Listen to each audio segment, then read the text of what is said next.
So I guess some people don't need introductions. And I'm afraid Jason is one of them. But I want you all to know that he was one of you, that he's one of us. A terrier. Never went to a game the entire time. There's one tonight. Is there one tonight? I'll miss that one too. Actor, singer, dancer, director, teacher, and besides being a great friend and a great terrier, a member of the CFA Dean's Advisory Board. So, welcome, Jason. You are home. Thank you. Hey. Okay.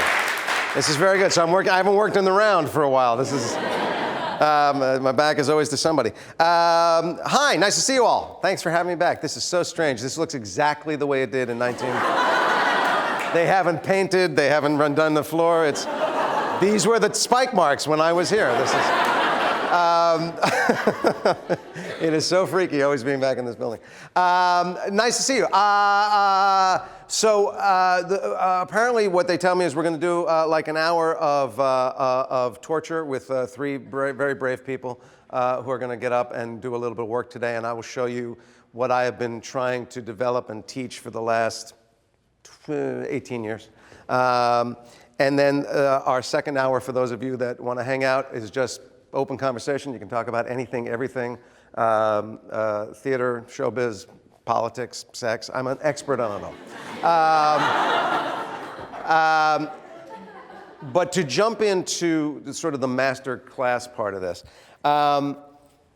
I left here prematurely, not necessarily by choice, but I got a gig after the summer. I got a job during the summer of my junior year, and then I was late for the beginning of my senior year, and I was a little too late to begin class, so I moved to New York for what I thought would be a semester, got a Broadway show, and I never wound up coming back, so I'm a dropout. Yeah, I'm very proud. I'm a dropout with an honorary doctorate, so thank you very much. But what happened was, and this could be similar to some of your experience as well, especially seniors, is before I came here, I did not think of acting as a craft. I thought, well, you memorize the lines and you imitate the actor that you think should have gotten the part, and that's how you, go. And what BU did a very, very good job of for me was introducing me to the notion of acting as an art craft, and introducing me to all the tools in our quiver that we use as acting artists.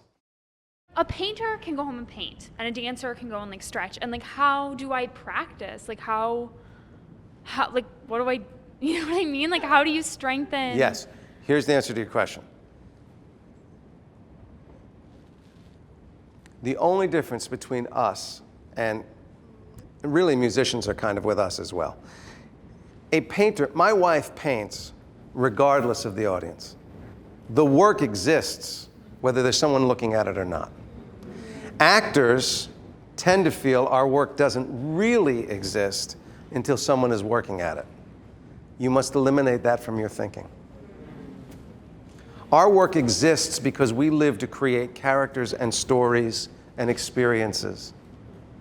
And we can practice that work without an audience.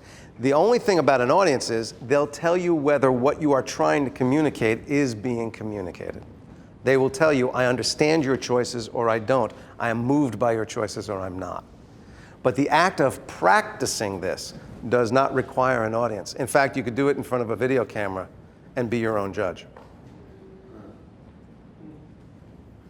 Okay? Does that kind of help? And it's not a friendly answer because you go, oh, that means I have to actually do it. I know. Anybody back here, by the way? Yes, ma'am. Oh, microphone? Hey, it's BU. Could you buy 2 microphones for fuck's sake? What's tuition at this joint? You can't afford a microphone? Fucking. In terms of, the work that we did today and with all acting that is inherently physical, yeah. How do you feel, you've worked in so much film, that do you feel that your physicality was limited by working in film? Oh, such a good question. Such a good question. This is why, and I respect everybody who teaches it. Please remember, it's not technique, it's technicality. Every time I go to a guy who teaches film, they go, bring it down, smaller, smaller. Now I'm going to ask you a question. Think of any performance that you have really loved in a movie, and even more important, if it's won an award. Is it small? It's not small. The glory that film gives you is if we are speaking and I'm this close, in reality, I only have to do so much in order to convey what I want to convey. Now I have to do a little bit more.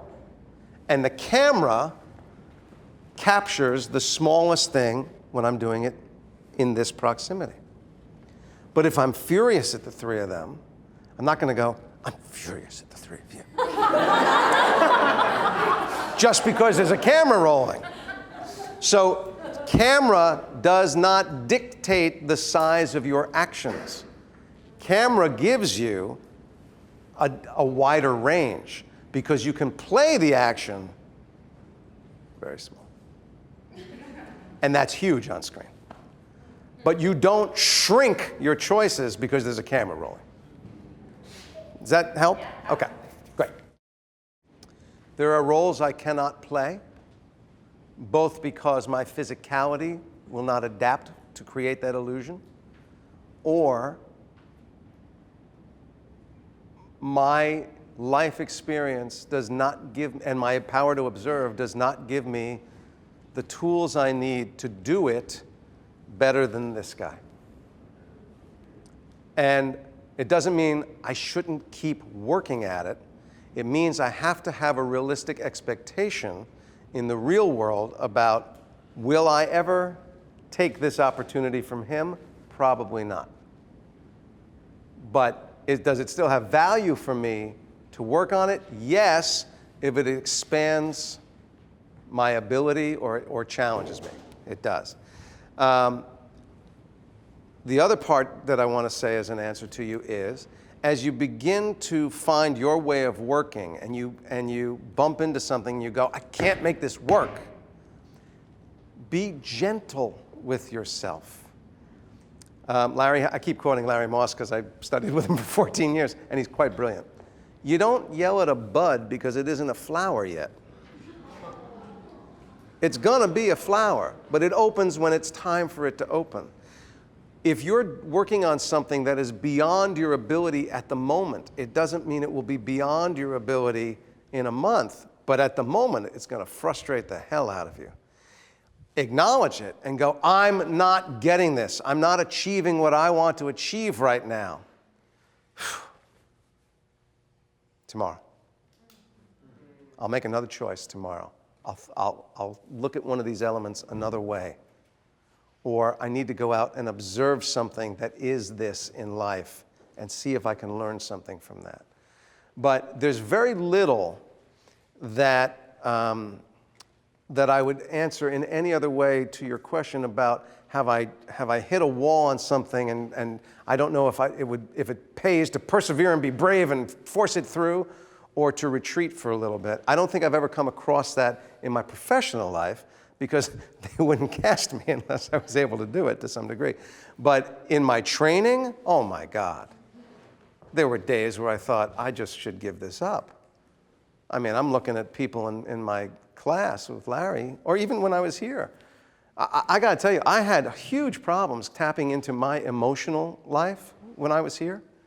And I was in class with kids who'd go, you know, well, my mother, and I go,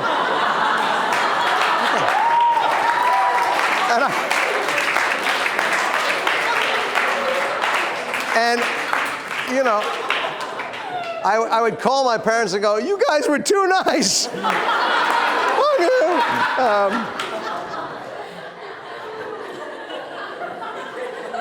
And I could have beaten myself up about that, and I did for a while, for a long time, going, I don't feel things. I'm not an actor. I don't feel things. And then I learned this technique, and I started to realize that my feeling it in performance was not as important as I was trying to make it. Again, it's a great gift when it happens, when your preparation and your emotional life come together. Oh, fireworks. But it doesn't always happen, and it doesn't necessarily need to happen. Also, I will tell you, because the actor's having an emotional experience, doesn't mean the audience is. I was just wondering, in your opinion, what is it when you have the luxury of choosing your own work, like your own project to work on? What is it that draws you to such work? So right now I'm having difficulty choosing. And so I'm wondering if you have any suggestions. So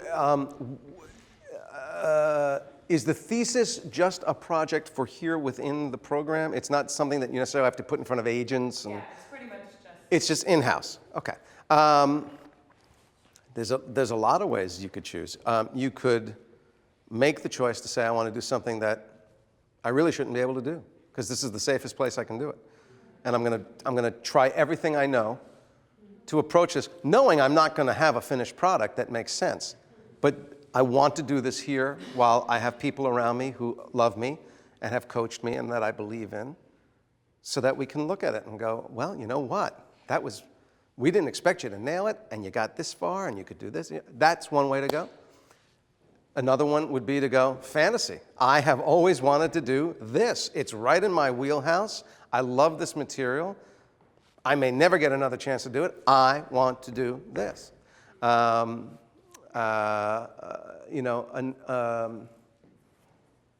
Other than those two, I don't know of another way to choose a thesis necessarily, unless there's a statement you wanted to make with it, but that's probably a dangerous way to choose, because then it becomes a lecture as opposed to a piece of drama. But either of those two would probably be a fine way to choose, I think. I never got to do one, so I'm not an expert at this. I'm fine. You can go until you tell me to shut up. I have one question related to that. Yeah. So then do you do anything different when you are choosing material that you know is going to go in front of agents or managers or people in the industry, or that you're putting yourself out there? Do you shift that at all? And Yes. So how? Okay, so one of the things as you think about the professional world that's good to bear in mind is, I'll tell you who helped me immensely right here at this school. He actually changed my life. A professor named Jim Spruill. Did any of you experience Jim? Yeah, a couple people. Of course, a colleague.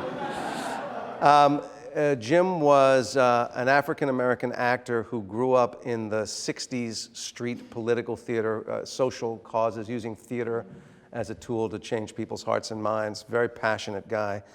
Kind of had this wonderful street wisdom and expressed things in this kind of, it wasn't terribly ethereal. It was real nuts and bolts stuff. And Jim called me into his office late in my sophomore year. I never was interested in comedy. I wanted to be a classical actor, and I wanted to do the great classical roles. And Jim called me into his office and he said, we need to have a serious conversation. He said, I know, I'm evoking this basso that he had, I know your heart and soul is Hamlet, and you would be a profound Hamlet. You will never play Hamlet.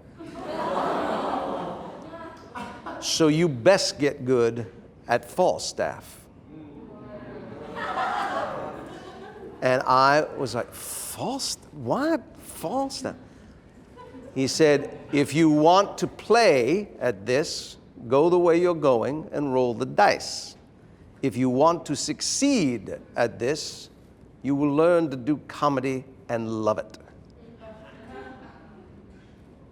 And he was right. If I tried to have a career as full as the one I've been lucky enough to have, simply by doing what I wanted to do, I don't think I'd be sitting here with you today. So, if you're thinking about the real world, it's time to start thinking about where do I fit in the marketplace? Because in that world, you are a commodity. You are an item on the shelf. And if you are a vegetable in the meat aisle, you are not going to get sold. So you have to be able to step back and go, what is right for me? I am never going to be a movie guy. I'm a TV guy and a stage guy. I'm a profoundly good stage guy. I'm a damn good TV guy. I'm not a good movie guy. My face doesn't evoke anything on a screen. I'm an everyman. That's my calling card. Everybody knew a George, because I kind of look like everybody named George. But that's not helpful on film. So if I wanted to be a movie star, I'd be barking up the wrong tree, hard time. And, you know I'm a character actor that can do a cute leading man role or a cute teddy bearish romantic role. But I'm not going to be, I'm not going up against Matthew McConaughey and Brad Pitt for, and there are guys out there that I know that are delusional enough to think that they are competition for those guys. Where are your strengths? It's actually okay to think about, what career do you want? I know as actors, we're willing to take anything we can get, right? Anything, give me anything, anything.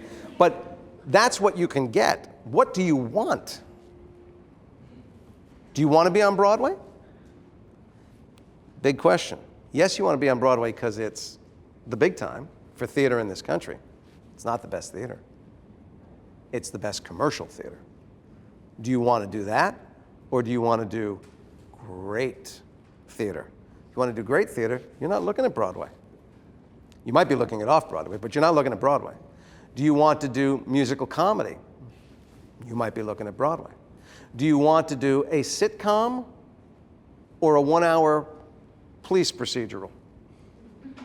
Very different skills, very different agents you look for, very different things you put yourself out for, very different material you prepare. If you're making a reel and you go, I want to be on Criminal Minds, that's a different reel than I want to be on How I Met Your Mother.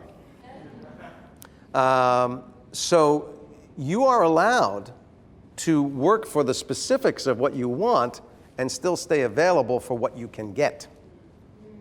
But just like specificity in our acting work is nothing but good, so is specificity in what you want to do with your life and career. It'll help you make choices that may get you a lot closer than just throwing spaghetti at the refrigerator and seeing what sticks. Have great lives, great careers, good luck. Happy to have met you all.